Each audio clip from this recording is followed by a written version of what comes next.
মামনি আজ সকালে উঠে বলে ঠাকুর দেখতে যাব, আমাকে সাজিয়ে দাও সরস্বতী ঠাকুরের মতো।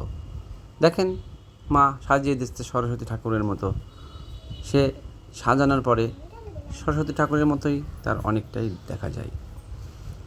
মা সাজিয়ে যাচ্ছে তো সাজিয়েই যাচ্ছে। কত সুন্দর কিউট একটা বেবি। আমার মেয়ে বলছি না, আপনাদেরও এই মেয়েটা ভালো লাগবে। দেখেন না কেমন লাগছে আমার মেয়েকে, একটু কমেন্ট বক্সে আপনারা বলে যাবেন। আমাদেরকে ঘোরো, এদিকে ঘোরো। ঠাকুর দেখতে যাবা? হ্যাঁ, ঠাকুর তো এখন রং করেনি। রং করেছে? কোথায় করেছে?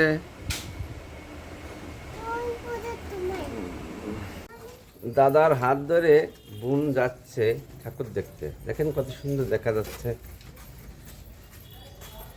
ভাই বোনের মিলটাই আলাদা। আস্তে আস্তে দুই ভাই বোন একসাথে যাচ্ছে।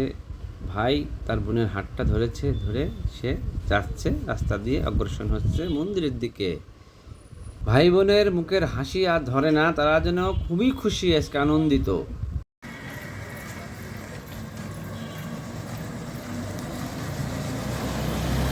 দেখেন এবার ভাই বোন হাত ধরে মেন রাস্তায় উঠে দুজনে হাত ধরে গুড়ি গুড়ি পায়ে হেঁটে যাচ্ছে। গুড়ি পায়ে হাঁটছে। আস্তে আস্তে সে কালীবাড়ির দিকে অগ্রসর হচ্ছে। সে কালীবাড়িই যাবে। এই দেখেন কালীবাড়ি গেট চলে এসেছে, গেটে চলে এসে এবং আস্তে আস্তে প্রবেশ করলো দুই ভাই বোনে কালীবাড়িতে।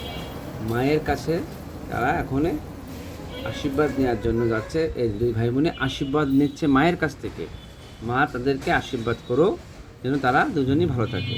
এই যে মায়ের মুখটা দর্শন করেন সবাই একটু। এবার দেখেন আমার মামনি কি সুন্দরভাবে সেবা দিচ্ছে। মায়ের মন্দিরে গিয়ে এসে পুরো মায়ের ওখান থেকে ধুলি সারা গায়ে মাখছে। সে নিজেও জানে না সে এই ধুলি মাখলে কী হয়, কিন্তু তার মন থেকে বলছে যে সে ধুলি মাখে। এবার শিব আছে, শিব মন্দিরের দিকে হাঁটছে। শিব মন্দির দিকে অগ্রসর হচ্ছেন তিনি আস্তে আস্তে। এবার তিনি শিব মন্দিরে প্রবেশ করলেন। শিবের কাছে সে আরাধনা করছেন, নমস্কার দিচ্ছেন শিবের।